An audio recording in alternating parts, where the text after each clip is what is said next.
We always appreciate you giving us a piece of your valuable time to tune into In the Trenches with Dave Lapham, brought to you by First Star Logistics. And we've got a great one for you today. You're going to be rewarded today because we are talking with the iconic Kirk Herbstreit. He is an unbelievable communicator. And I don't know how he fits everything in a 24-hour day. I certainly don't know how he fits it all in a 7-day week, because you need 12 days to get ready for what he does in a weekend. It's incredible. Covers, college football, covers the National Football League, and does it extremely well. It's remarkable. And we talked to Kirk Herbstreit about the National Football League, the playoffs, the divisional round of the playoffs, what we might expect in terms of Super Bowl participants. I mean, obviously he's got a very keen understanding of what's going on in the National Football League, maybe even some potential coaches for the Cincinnati Bengals. And he talks about Lou Anarumo's departure and things of that nature. So we cover the playoffs. We cover the Cincinnati Bengals. And then, of course, you have the playoffs coming up later today, by the way. And then, of course, we talk about college football national championship game coming up tomorrow night on ESPN. Kirk Herbstreit is in the booth with Chris Fowler. They are going to be covering the Notre Dame Ohio State game. And obviously Kirk Herbstreit is very much in tune with Ohio State and with Coach Freeman at Notre Dame. He's, like he talks about, he has an idea of what kind of adjustments might be made before the coaches do it, because he's talked to both coaching staffs. He knows what they're thinking. He knows, okay, well, if Ohio State does this, we're already thinking about doing that. I mean, he's looking at the game with a quicker reaction than the actual coaching staffs. And that's the beauty of being able to meet with these coaches before the football game. So Kirk Herbstreit will be on his game for the national championship. And we also talk about, his son Chase going to Michigan, what that was like, his personal life in other ways. I mean, it's a lot of fun. We talk football, and he's all football all the time, but he's also a human being, and his son making the decision that he made. Very interesting. You're going to like Kirk Herbstreit. I can't imagine you wouldn't. Everybody not only likes, everybody loves Kirk Herbstreit.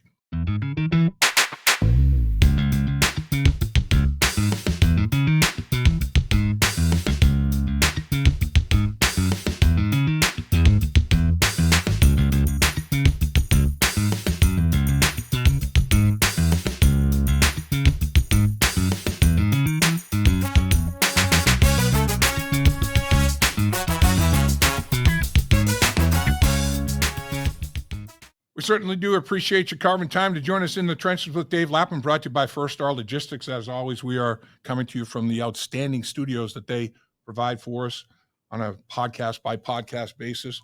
And man, oh man, you made a great decision, a great call, because we are joined today by the one, the only, and I mean one of a kind, Kirk Herbstreit.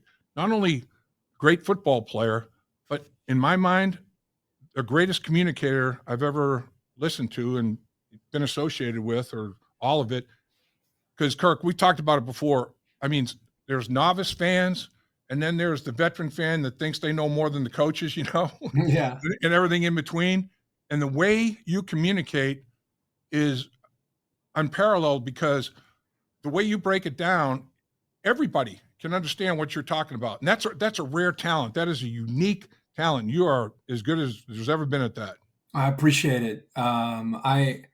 It's funny. I know you and I've spoken, because I get the same feeling when I listen to you. I feel like when I listen to other folks do golf or baseball or basketball or football or whatever, because I'm a big sports fan, I listen to it all. Right. John Smoltz is a guy that really stands out to me. I think Smoltz does a really good job of teaching me something and putting it in terms that allows me, without being a Hall of Fame pitcher, of being able to understand it. And there's just been so many guys over the years that I think, even subconsciously, I was just digesting so many different analysts like John Madden and so many others that I think my job is to kind of get out of the way. My job is to give you something, try to give you the how and the why, and then just be in tune with your partner, and not try to feel like I'm the smartest guy in the room and talking down to my audience. I rather try to, it's almost like you're holding the hand of the audience and you're kind of like going to Disney World and you're like, oh, look at this over here. This is pretty cool. And check this, that you guys will love this ride over here, and as opposed to like lecturing them and telling them all the stuff that, because we were talking about the prep, it's one thing is before I came on here, as soon as we get done, I've got my board out for the national championship. It's Ohio State and Notre Dame, and Yep. I've got my own notes that I do through film study that I put in a legal pad. I'm kind of an old school guy in my prep. Most Yep. people are on laptops and stuff. I still use just a legal pad. I'm with you. Yeah, and so I do my own film study, and then I'll be fortunate enough when I get down to Atlanta. This is just an example that I'll sit down with Ryan Day and I'll sit down with Chip Kelly, sit down with Jim Knowles. We'll go over to their hotel and spend a couple hours with them. And I've found over the years, these coaches, when you get them in that setting, there's no one around. It's a quiet area. They're very, very forthcoming. And I don't ever take that for granted. And every time Ohio State's involved in a game that I call, and I've done this for 29 years, I always hit the opposing head coach. And I've already sent this to Marcus.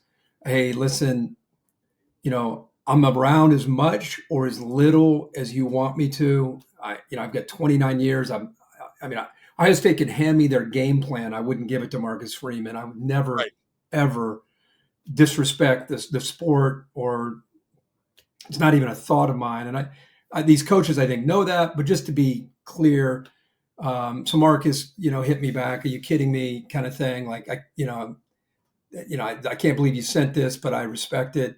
So then I'll go visit with Marcus and Al Golden and Mike Dimbrock and get all their information. And then what I do is I take my legal pad after I get all that and I write down all these notes. And what I find, I don't know if you find this, Lap, but I have all this information on these boards and I don't ever look at it, or I don't ever use it, because the game is flying by. Like, This is what my board looks like right now. There's just very little writing on it. Just kind of has the two deeps on both sides. Sure. By the time you're done with it, this is a Steelers Ravens one. By the time you're done with it, and I don't know if you feel like this, but it's like I got all this information and I probably use 10% of it, It's funny that you're so caught up in the play, Al Michaels, who I work with now, we go through all this stuff leading up to our game, and especially Thursday morning in our meeting. And I guess John Madden used to say to Al and to their production team, they get all this stuff. And then John, I guess, every week would say, then a game breaks out. Right. It's like you're reacting with all this information and homework you do. You're kind of reacting to what's going on, especially on TV. I mean, there's replays and, on radio, there's a little bit more freedom to kind of go places. You've done both, so I know you get it more than anybody. But on TV, you're kind of reacting to the producer and the replay. And so you just don't have time to be like, let me look at my note here on Mitchell Evans. Like, you just don't have it. So, right. But I appreciate you saying that. I will never lecture. I'll never talk down. I just try to share my thoughts, my views of what I see, and then just let the pictures and the energy, especially in college, just let that all tell the story as much as we can. Yeah, looking at your board reminds me of, I'll highlight what I think is important. And by the time I'm done highlight night, I don't have anything not highlighted, It's like, and then I'll make like a top 10 of all of that, and in the game, I might get to 3 of them, like you're talking about. Yeah. But and then at the end of that game, I'll say, well, that was a good game. I only got I had to get to all 10, and then I'm looking for more. It's probably 35-0 or something like that. So I look at it like you do. There's no such thing, I guess, as over-prepared, because you never know what you're getting into. And all you can hope for is, hey, if I don't have to use all this stuff, it's going to help me understand maybe why the game's unfolding like it's unfolding. never regret, like you're saying, looking at extra tape or doing extra homework or study, because it'll pay off in some way, shape, or form, Imagine for me, because after 29 years of doing it, and I've always approached my job.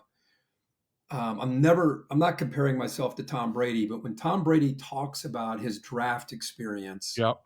here's a guy that however many, 5, 6, 7, whatever, however many Super Bowls he won.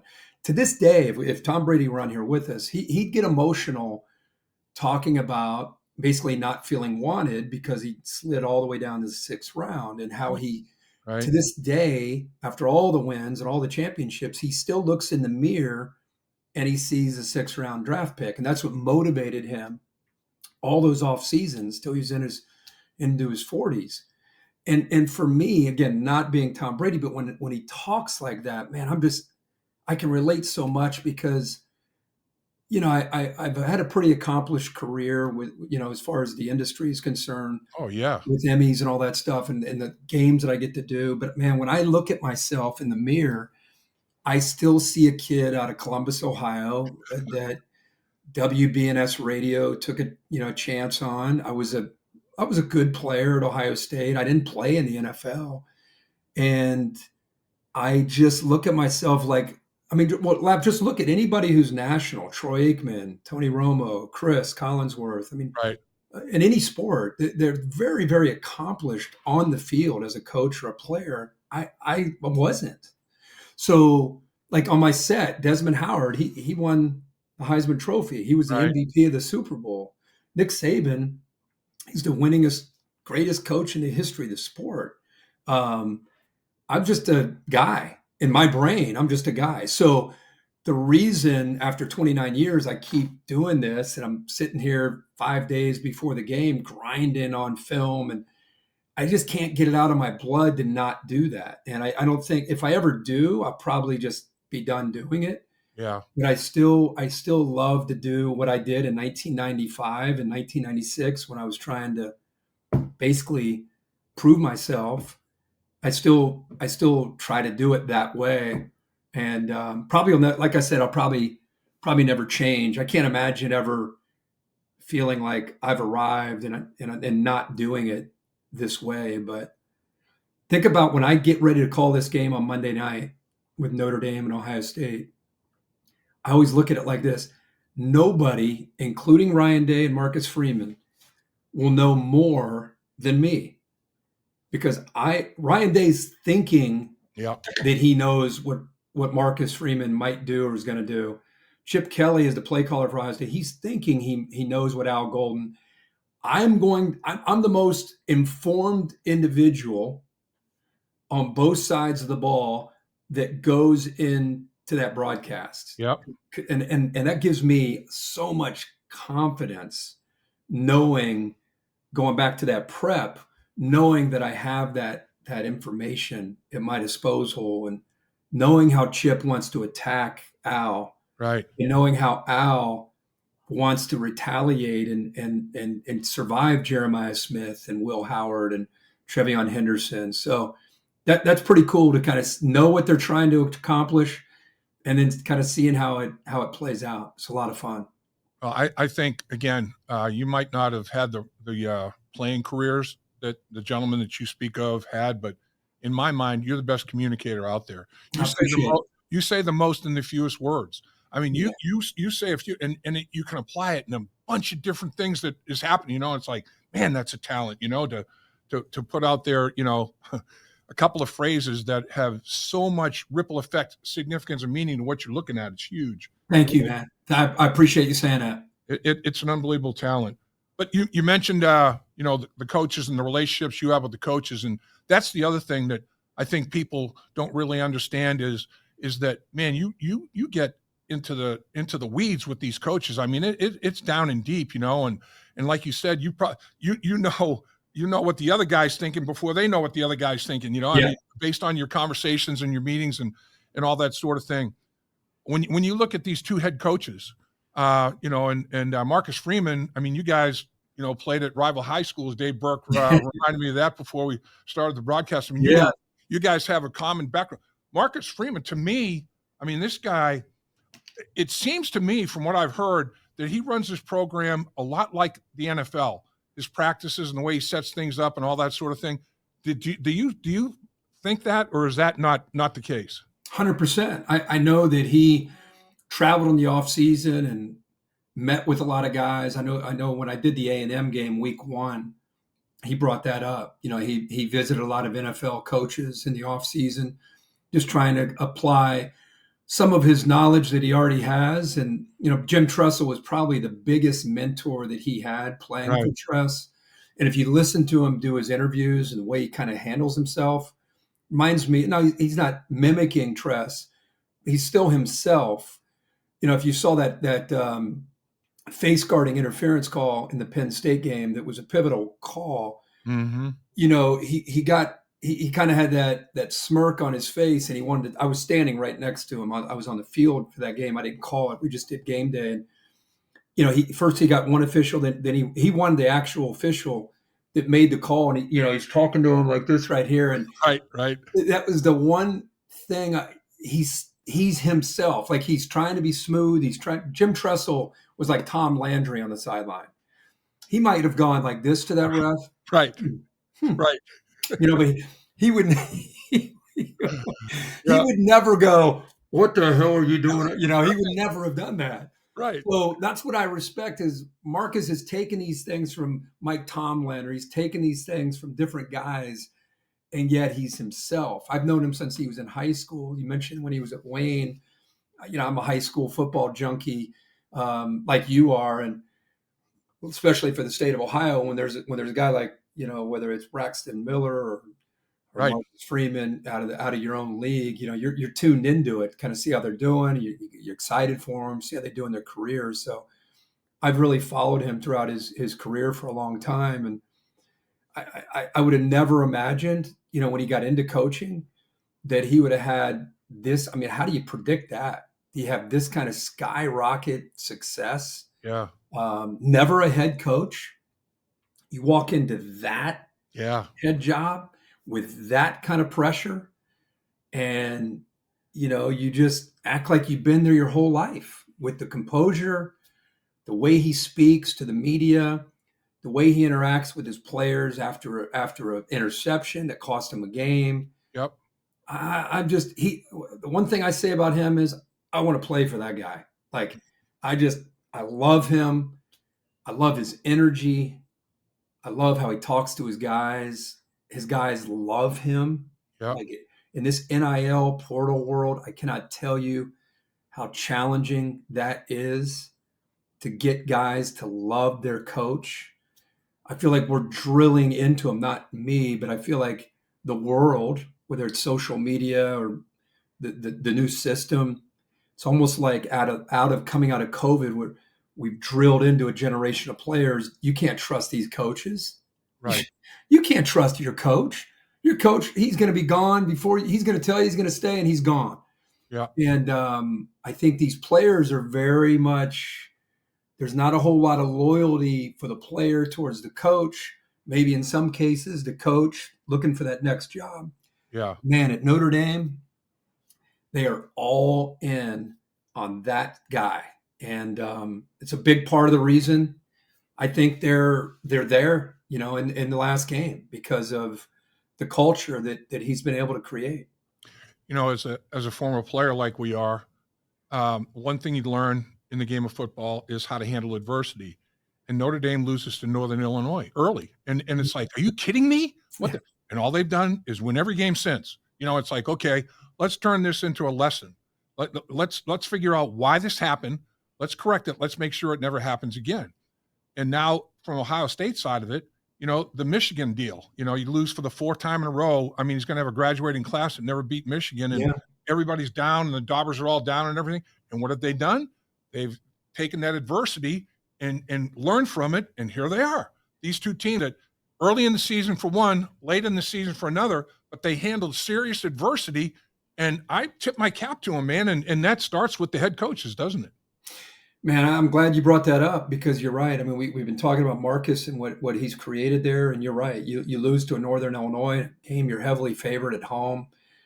you could lose your team pretty easily, but Right. they dug in and put themselves in a spot to still get into the postseason in this new 12-team playoff. And once they got in, I think anybody knew that they were going to be a tough out. And think about their road. They beat Indiana at home, beat Georgia, which was a huge accomplishment. Yep. People can say whatever they want about Georgia's not as good. Go look at their roster. Right. That is a hell of a win Yep. for Notre Dame to me. Yep. And the way they won that game. And then what they did last week against Penn State, a totally different style game. They can win that low-scoring field position game one week against Yep. Georgia, and then they get into a game where they don't have a lot going for them in the first half, make some adjustments. All of a sudden, Anais Williams, a true freshman, is making plays. They rally, and they find a way to win it late. So that's what you say is 100% accurate. In Ohio State, I mean, I do a really good job of being objective on the air. I will say this because we're just sitting here talking. Sure. I love Ohio State football. I'm proud of their teams every year. Yep. I don't know if the 14 team, when they lost Braxton Miller in the preseason, JT Barrett went down against Michigan, and a guy named Cardale Jones stepped in, who not a whole lot of people knew much about as a third string quarterback. Many people thought they were playing Wisconsin and Indianapolis at the Big Ten championship.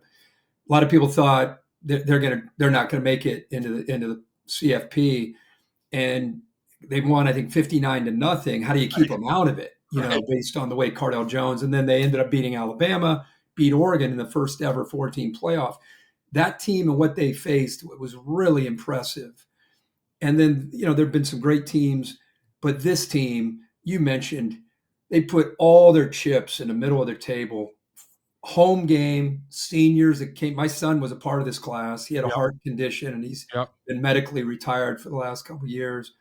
But I know this class really well, watched them all as freshmen, and to lose first year, second year, third year, definitely not going to happen the fourth year. We get a 6-5, 6-6 Michigan team at home. When I say we, that's what the seniors are thinking. Sure. Definitely going to win that one. Lose again.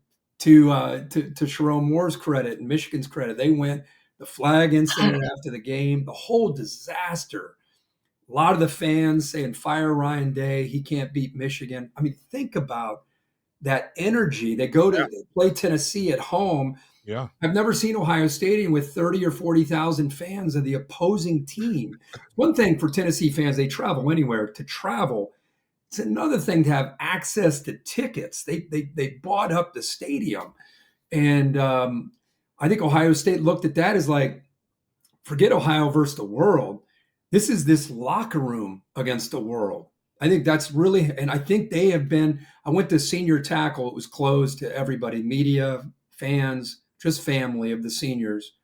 And as I mentioned, my son, the position coach says some words and he hits the bag, and then the guy himself will say some things. It was a couple hours, and to listen to these seniors, this is a couple days after losing to Michigan, and it was emotional. Yeah. And I left there. I told my wife, I was like, man, it's a new era, because they lost to Michigan, but they still got this 12-team playoff. Yep. And they're all in on kind of rectifying that, because that's either going to splinter you with agents and NFL and screw these fans, screw everything, I'm out, or it's going to bring you in really tight. And clearly the latter. This team has been on a mission. I've called every one of their games. They beat Tennessee. It was like, great, we got another one to play. They beat Oregon at the Rose Bowl. Yep. Great, confetti. What do we got next? Okay, let's take it down to Dallas, take on Texas. Same attitude, confetti. They're excited. They are on a 4-game mission on the back of that Michigan game. And as you said, I think so well put, in this era of running from adversity and leaving when it's challenging, football teaches you to stick through it and tough it out and get to the other side. Mm-hmm. And these are two teams that have done that. Their players deserve a lot of credit, their staffs, their head coaches. Really proud of both of them. And it's very, very fitting. Who knows who's going to win it, but it's very cool that both these guys have gotten here and had to overcome some junk in order to get here. knowing Marcus Freeman like you do, I mean, he is. I mean, he is the culture at Notre Dame. There's overtures. Oh, the Chicago Bears. He's a native of Chicago. I mean, that's a natural. Marcus Freeman, Chicago Bears. He's going to interview. Do you think that these coaches are so entrenched with their collegiate programs that nothing will alter that course? I mean, I'd like to think that because I love to see a guy like Marcus Freeman impact those 18, 19, 20-year-old kids, Yeah, not just in football. I don't know what, I mean, I'll probably talk to Marcus this weekend when I see him down in Atlanta, yeah, just to ask him. I mean, obviously he's locked in on Monday night. sure. Um, he's a head coach at Notre Dame. He makes a really good living. Yep. Um, I mean, it just depends on what's in his heart. Yeah. I mean, if it were me, everyone has what's in their heart differently. If it were me, being the head coach at Notre Dame or Ohio State or Alabama, that would be the top of the mountain. I don't care if the Dallas Cowboys called or that would, for me, the way I grew up, that Yeah. would be it. I can't speak for Marcus or Ryan or anybody what their wiring is. I mean, college football, there are a lot of coaches fleeing that sport because of the new world. It's not about recruiting and developing, and it's hard to do that. It's hard to do. Ohio State, I got into it with Desmond the other night. There's a real misconception that Ohio State bought this roster. Right. What they had to do was, in the new world of NIL, they had to spend money to keep Right. guys on their roster. Yep. And they went out and got a few guys that are impact players. Caleb Downs is an outstanding player. The quarterback, Will Howard, I don't know how many teams were like dying to have Will Howard. He was a good player, but not the first pick in the draft. Yep. The center from Alabama, Seth McLaughlin, a good player. He's out now. But this is more about their current roster, the guys that had really come up, and they had to pay these guys. So that's where the salary, that's where the money has been spent. I mean, 9 of these 11 guys, they've been starting for 3 years. They've been there forever. That's just rare anymore. What Michigan did last year, they had like over 40 seniors. That's rare. Yeah. So I think a lot of these coaches, that's what they want. They want to recruit. They want to develop. They want guys to stick around. They want them to go through tough times. They want them to get hardened and then have a team like Ohio State has right now that's been through 4 losses to Michigan, Right. losing to Georgia in the semifinals in a game that they easily could have won. Like heartbreaking, tough losses that builds a bond and creates this like autopilot drive that you have right now. So now, Ole Miss, they go out, they'll probably get 20 guys in the portal. Colorado, like a lot of these teams, they reboot every year. So I think these college coaches are leaving, but I think what Ryan Day and Marcus have created, I think it feels different. It feels like they've figured out how to stay within this new world, but still create that culture and get guys to care about Notre Dame, Ohio State, Right. while they still, care about their individual brand, but not more than the team. Yeah, I remember when free agency first started in its peak form, not just restricted free agents and all that sort of thing, but total unrestricted free agency. Paul Brown, smartest football guy that I ever met, said, well, you know what? My biggest objective is identifying the guys I want to retain because I want to keep the nucleus of my football team intact. I don't want to have to build a new nucleus every year and have turnover. And it's like, you're just spinning the wheel every single year. You don't have any continuity. You don't have any consistency within, the core of your football team. And I'm like, dude, phew, that's What year was that, Lat? gosh, that would have been in the 80s. Yeah. That's when free agency started? Yeah, I'm trying to think. Total free agency. Boy, I don't know. I don't want to speak with forked tongue, but I was just curious. Like I didn't might have been in the 90s when by the time it was like total free agency, but like the unrestricted free Yeah. agent kind of thing. Yeah. Yeah, you could protect X number of players on your roster and that, 6 guys. And I mean, but once it went to How about Paul Brown having that vision, and it applies today in Ab- NFL and absolutely. college. I mean, that's first thing is retain your own, right? If you like what they're doing, and you got leaders and you got people that are key to the organization, why let them move on, man? Yeah, Try to that's retain awesome. those guys. So let me ask you about the national championship game itself. Then, when you look at Notre Dame, Ohio State, as you're preparing, a couple of things maybe that jump out at you for either football team for them to achieve success. Well, Notre Dame, I think the biggest thing that they're going to have to do is they're going to have to figure out they're a man-to-man defense. Yeah. I think they're number 2 in the NFL on how much man coverage they play. Mm-hmm.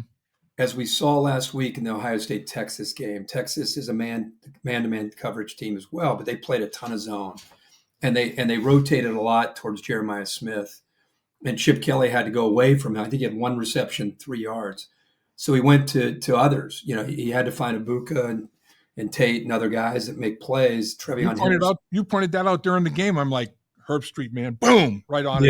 Yeah. Right I mean, it was like you better find some other answers, and that became a big storyline. And it's because of what Jeremiah Smith did against Tennessee, what he did against Oregon. I mean, he's been good all year, but in those 2 games with the big audiences, now the whole world is like, oh my gosh, this guy's 6'3", 225, can jump. He's athletic. I mean, he's mature. So Texas said, no way, we're going to make them have another way of beating us. Now, Notre Dame, they leave guys on islands. Are they willing to do that in this game? Because when they do that, they blitz, they get to the quarterback, they make the quarterback. We saw Drew Aller that, on that last play, he had to get rid of the ball in a hurry, caused a pick. So even when they don't get the sack, they're impacting the quarterback. So my big thing is, are they going to play man? If they do, can they hold up against these Ohio State receivers? And can they get to Will Howard before they get beat on the back end? Or they say, we're going to simulate our pressure. We're going to play more zone pressure. We're going to sit back, keep the ball in front of us, make Ohio State not have any explosives, make them go 10 or 12 plays, make them score touchdowns in the red zone. It's away from their aggressive nature that Al Golden has created there coming over from Cincinnati. But I don't know. Do you want to live by the sword and die by the sword in this big of a game? And Ohio State's been Mike Tyson and guys. I mean, their game's over in the first quarter against Tennessee and Oregon. Right. Texas, it was like I said, it was more, hey, let's just keep everything right here. So that's a big thing on that side of the ball. And to be candid, I think Notre Dame's got to win with defense the way they have all year. They've got to win the turnover margin. Right. They've got to win field position. All those old school kind of cliche things are really apply in this case because of Ohio State's explosive nature on offense. And then the big thing will be Riley Leonard, and they've not proven to have great receiver play. If they got down 14 and got into obvious passing situations, it's not to their advantage. That they need to be a threat where he can run. Yeah. He's involved in the design QB run, make you have to get a safety down, kind of dink and dunk. And just kind of, my whole thing is they need to bob and weave for 3 quarters, look up, and it's 20-17, or it's 17-14, or just be within a possession in the fourth quarter and then find a way to win it. Like that has to be Notre Dame's. They're not just going to be like, hey, let's match up athlete to athlete. You ready to go here? Here we go, boys. You can't do that in this game. Right. So, and Marcus knows that better than anybody. So I'm excited to get down there, talk to them, and kind of see what they come up with their plan on both sides of the ball. When I put my offensive lineman or ex-offensive lineman glasses on, I look at it, I say, okay, Ohio State, massive, athletic, big, strong front. Notre Dame, much smaller, but quick. That matchup of brute strength, will Ohio State be able to bully Notre Dame, cover them up and just bully them? Because, Notre Dame's undersized. And when I look at Notre Dame going against Ohio State, man, that's undersized. But they are quick. They are explosive. They can move. What's going to happen there? I think that's going to be an interesting chess match.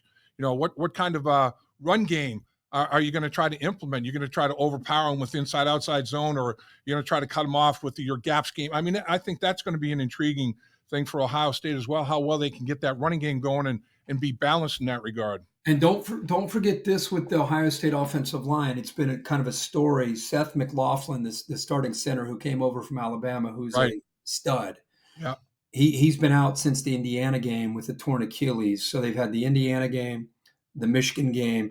That was when it got very alarming for Chip Kelly. Obviously, Mason Graham, who's a top 2 or 3 pick in the draft, just had his way in the interior. And so when they got into the postseason against Tennessee, they got away from man on man and they got more into the gap scheme. They got more into the counter, more into power. They just did not feel confident with some of the losses that they've had. Their starting left guard, Donovan Jackson, he's an All-American guard, but he's playing out at tackle, out of position. So you've got a center who's a backup, who's been holding his own here in the postseason, but you got a guard. Both guards are kind of one play good, one play not so good kind of feel. So it's interesting you bring that up with Notre Dame, despite I think they have 4 starters that have been down, and yet they still are playing pretty well and pretty aggressively with that speed, and they're so well coached. Al Golden has done a really good job. I mean, it's like one of those clinic films you want to pull out when you watch them get off of blocks and the way they communicate with each other. I mean, they lost Ben Morrison. He's arguably one of the top corners in the entire country, and really haven't missed a beat without him on the back end. So it's a good group effort for sure. And how do they match up with that line you're talking about? Will be a big part of this.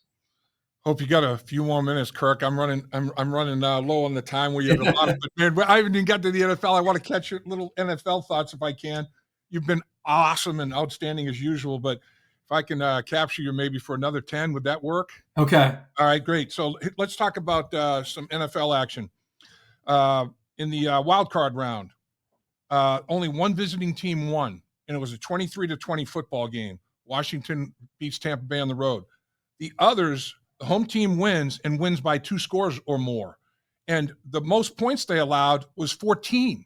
Nobody gave up more than 14 points. So defense and home field advantage, 2 big ingredients for success in the playoffs, isn't it? Oh, yeah. And I had one of those games you're talking about with Baltimore at home against Pittsburgh. And again, it was a game on paper that you wondered what would Pittsburgh come up with. They had lost 4 in a row near the end of the regular season. Of course, ended up with playing Cincinnati and played better defensively against the firepower of Burrow and T. Higgins and Jamar Chase. So I think that gave them a little bit of confidence going into that game. But as you know, Baltimore, I really feel like it, and we'll see how this plays out. They got Buffalo this weekend, and those 2 quarterbacks obviously have been playing great. It's funny. I started the year on Thursday Night Football with Buffalo at Miami, and it was the first time I had a chance to see Buffalo without Stephon Diggs and Gabe Davis, and it was really it was the first game to really see Josh Allen without those guys. And I remember walking out and telling Al, I go, this team, they're always good, but this team feels different because I don't see Stephon Diggs throwing his helmet on the sideline because he didn't get the ball. I see Josh Allen just, who's open, I'm throwing it to him. Yep. You know, it was just Joe Brady, who's a great play caller, called the plays, and they were dominant. And you watch them throughout the year, and obviously they end up having a great year.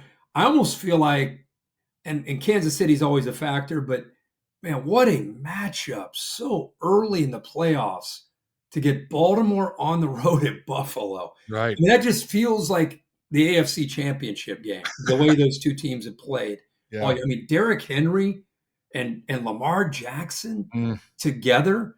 Now, Zay Flowers, I haven't heard the latest if he's going to play. He didn't play last week. And they went to a lot of 12 personnel with the 2 tight ends with Likely, and Bateman kind of ended up being the guy that made plays. They have so many guys, but I love Josh Allen. Yeah. I love Buffalo at home, but Lamar, I think, has a chip on his shoulder because the postseason hasn't gone as well as the regular season, as you know, throughout his career. I just feel like with Henry back there, he doesn't have to carry the load. That style of offense will travel into that climate in Buffalo, it'd probably be one of those games. Which of these quarterbacks has the ball last? How fitting in this MVP argument with these two guys. Um, I would probably give the slight edge to Baltimore, even though the game is in Buffalo. But you're right. The home field was, and defense, at least round one, was Yeah, a huge advantage. it really was. And I look at it. I'm old school, and I'll be the first to admit it. I'm a guy that I believe in balance, offensively.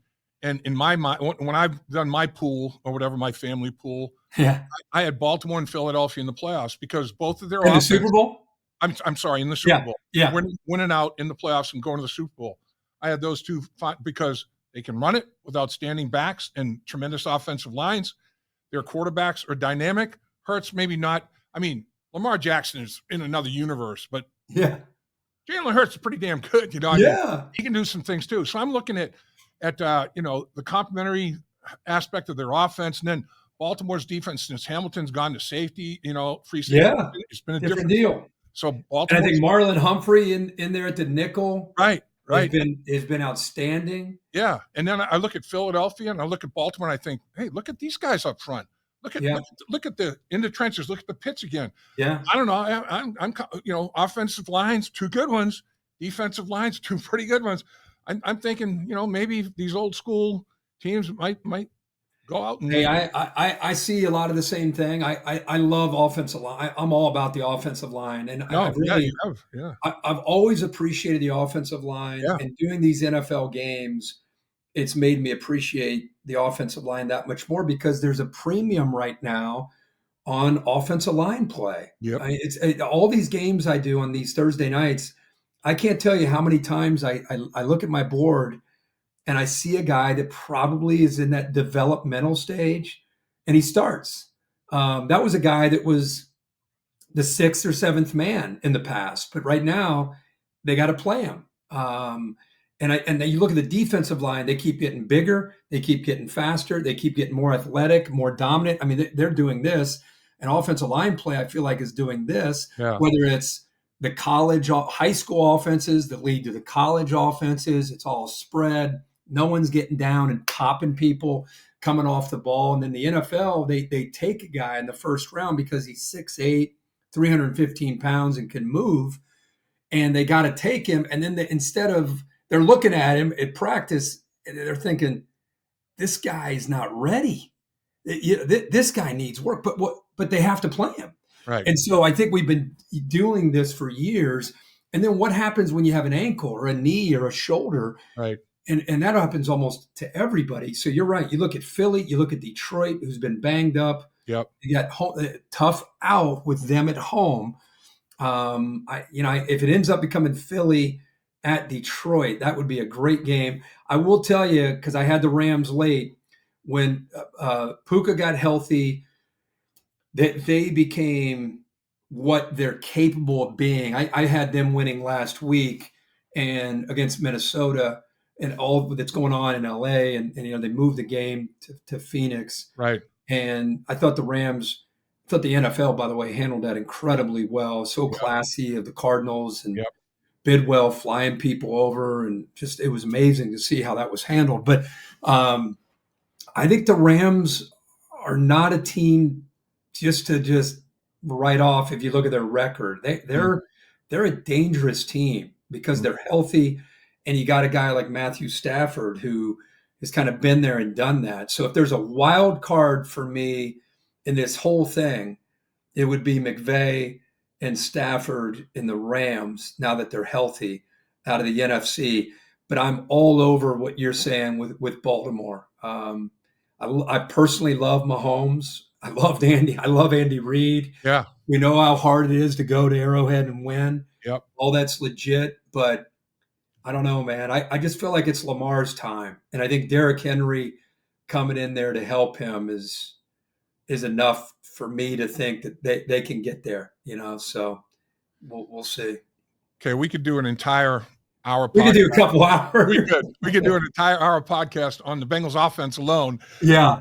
Joe Burrow leads the NFL in yards. What a year. In attempts, completions, yards, touchdowns, you name it. And Tell then, me T. Higgins is coming back next year, oh, please. and crossing everything, man, crossing Tell everything. me.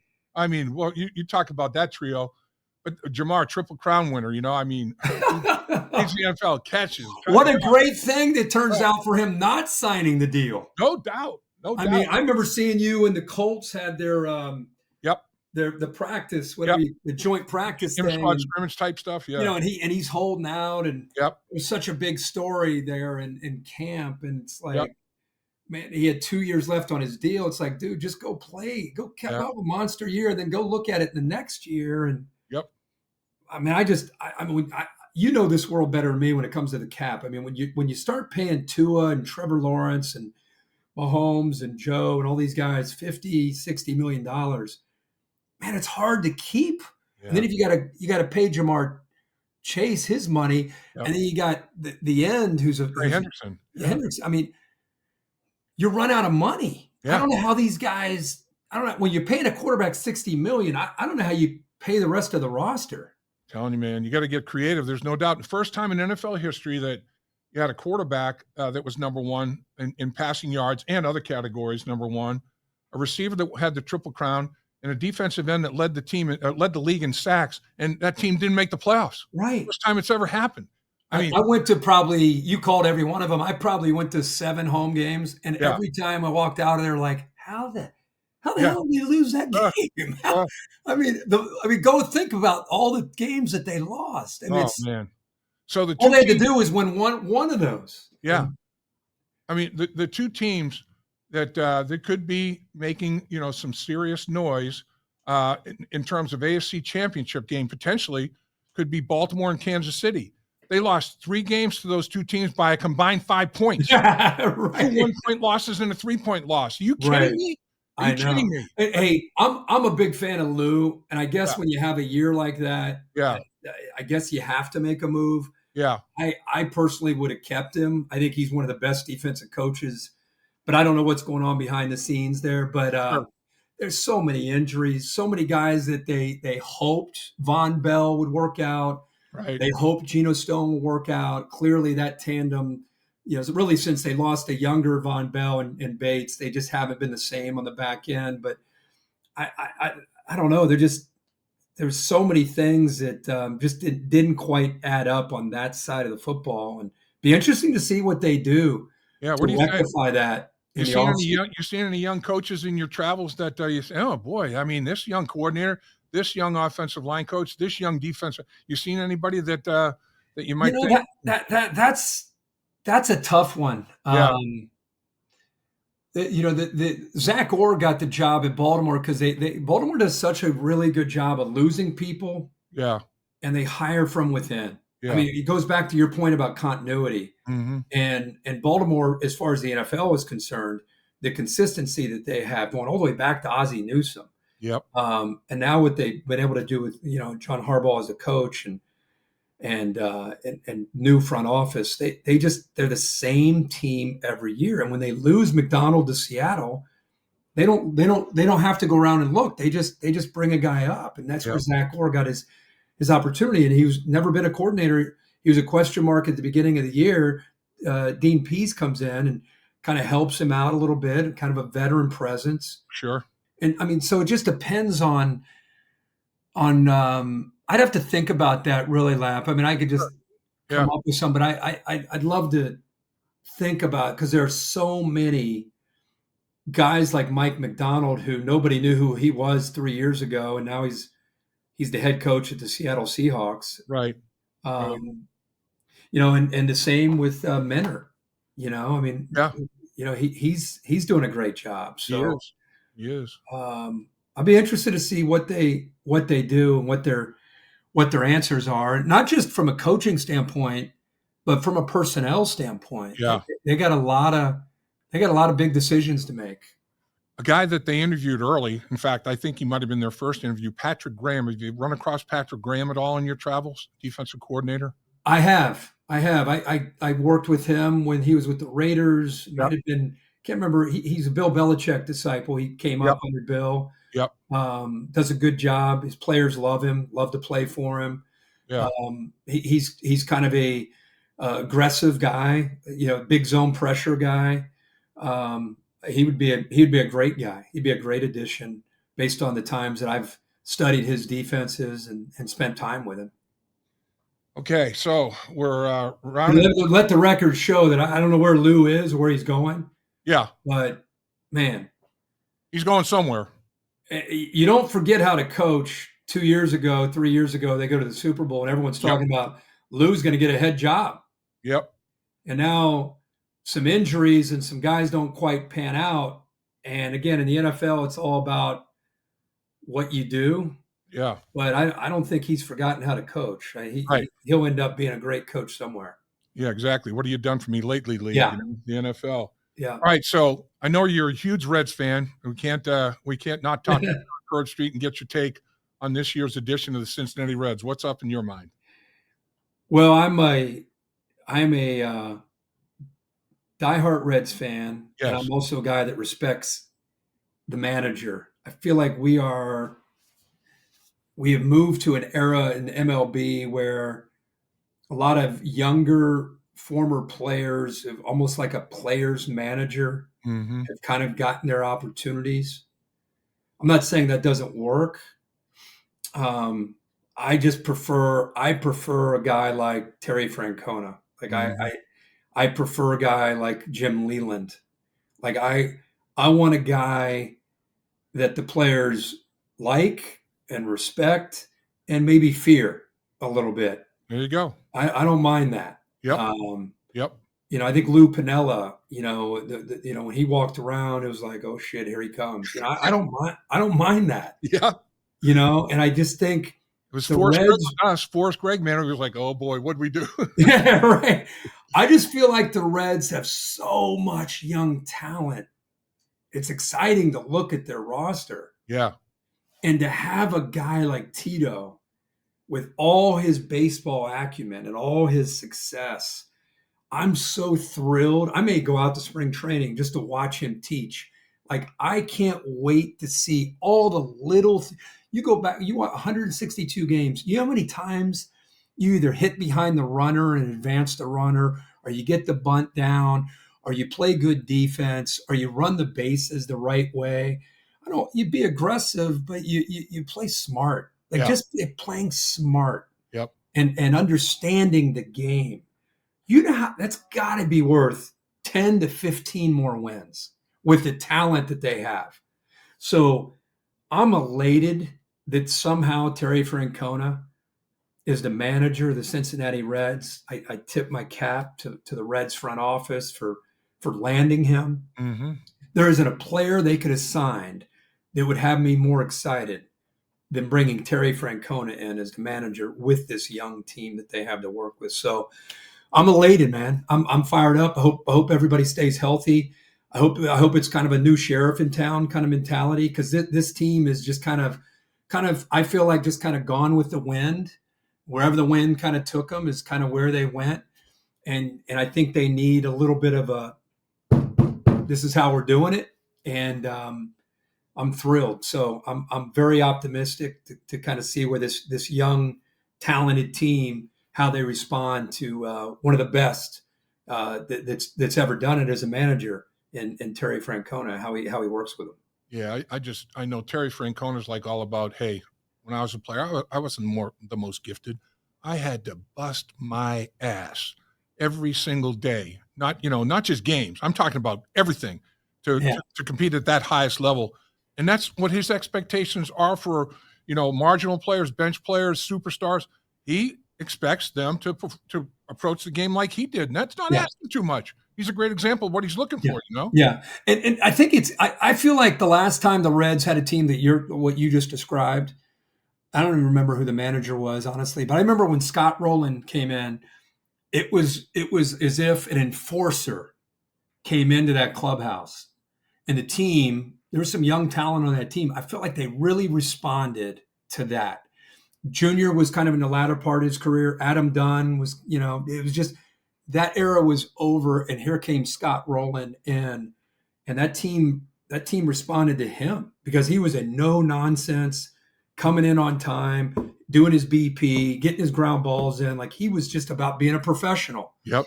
And I think these young guys, I think they're going to really learn a lot from Terry Francona, and I just can't wait to see how it translates onto the field.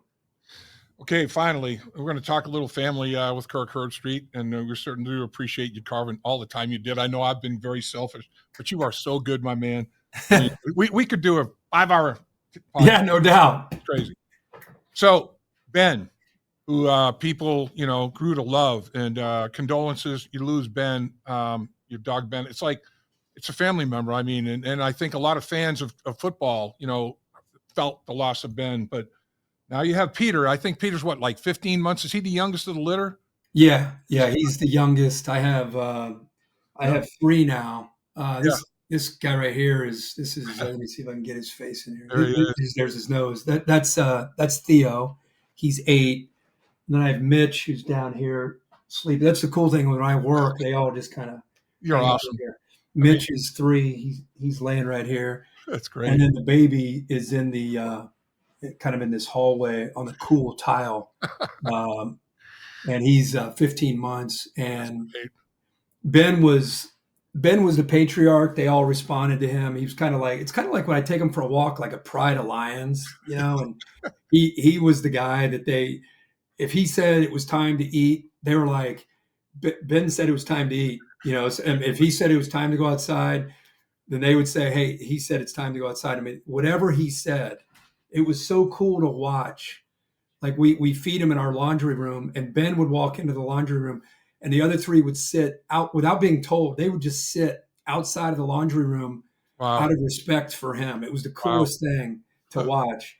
And that was a tough time when we had to let him go, obviously. And I took the very next week after he passed, I took Peter, who had never left the house. At that time, he was about a year old. He's never left the house without, just without the other dogs. He'd never been by himself, because I always take them all with me.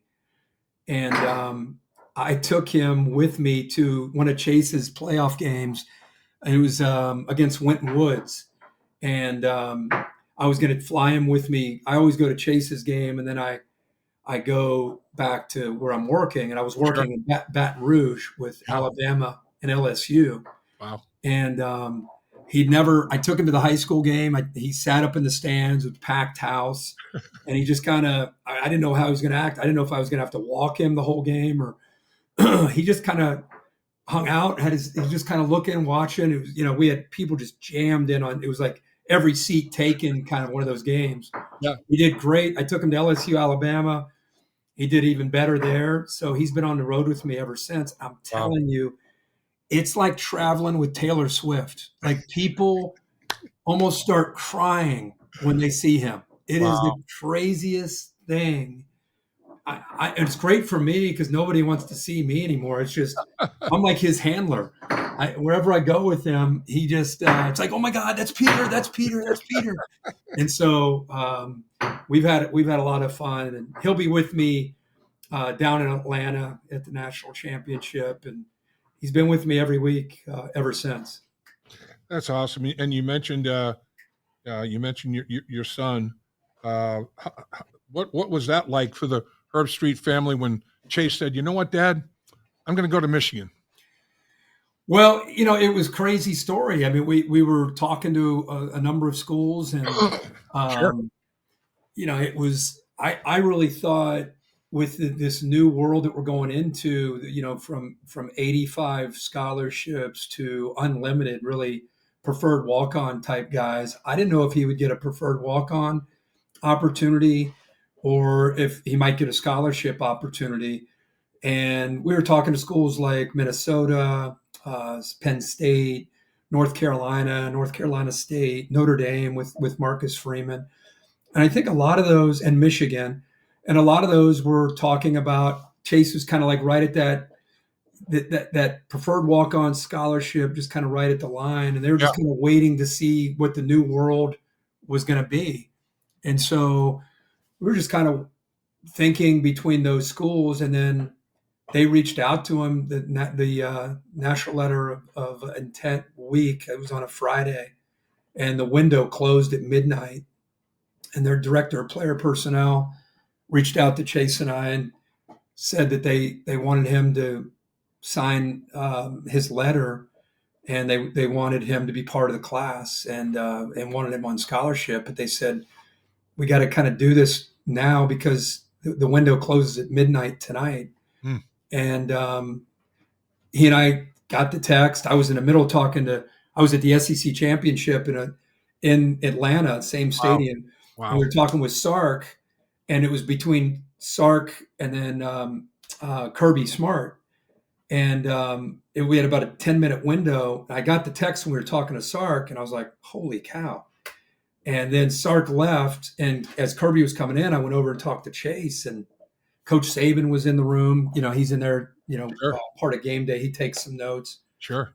And I'm like, holy cow, dude. I was like, what do you think? And he's like, my gosh, like, I got to do this, and I was like, man, absolutely. So proud of you. That kid has worked so hard. And it was a moment of jubilation. Coach Saban, I told him, and Coach Saban went over and hugged him and shook his hand. And it was a special time. It didn't even really occur to me. I mean, when you're a dad, you know what it's like. It's like, it wasn't like, oh my gosh, it was just like, right. Michigan showing interest in you. Penn State is, Minnesota is, like all these schools. It's like, these guys are offering you a scholarship. I mean, it's up to you. This is your run, man. I'm doing my run. This is you. You have my full support, but I am here for you. What do you want? He's like, Dad, I got to go. And he grew up the biggest Ohio State fan in the world. Right. And now he walks on in a Michigan hoodie, and he's got a Michigan wristband, and he's got the weight. The strength coach sends him his workout. He works out over Black Sheep, and off he goes. He leaves Memorial Day weekend he can't do an early enrollee being at St. X, but he'll go up there end of May, and here we go. So I'm excited for him. I think it's a great culture, like we were talking earlier. Great program. Could not be more happy for him and his opportunity. Well, all I can say is kudos to you as a parent and a father for saying to your son, Chase, this is your call. Yeah, man. Not mine. It's your call. Yeah. Sometimes that can be difficult, Yeah. You're there. If they have questions, you're there to answer questions. 100%. But it's their decision, right? And I mean, if all parents thought like you, Kirk Herbstreit, it'd be a better world. I can tell you that, man. As always, I can't think of one word to sum up, what you've done for us here, but extraordinary, unbelievable, phenomenal. You are one of a kind, my man. Really appreciate you carving time, because I know I abused it. I abused the time with Kirk Herbstreit. I'm guilty, found guilty. I don't need a jury. I can judge myself, but all I can say is thank you. Oh, of course, man. Lap, I love you, man. Anytime you need me, I'm always here for you. Love you too. Have the best broadcast you ever had on National Championship night, Monday night. I will be tuned in. I am all over Kirk Herbstreit. Anytime you're doing anything, you are the best, my man. Thanks, brother. Appreciate you. Dave Lapham here, and every day I am grateful for my experience to have played professional football. As a player, I realized self-motivation, leadership, and appreciating your teammates are key. At First Star Logistics, you can use those same attributes to create the life you want for you and your family. Build your future by working hard like I did. You'll see results both on and off the field. Call First Star Logistics today and be part of our winning team. Opportunity knocking.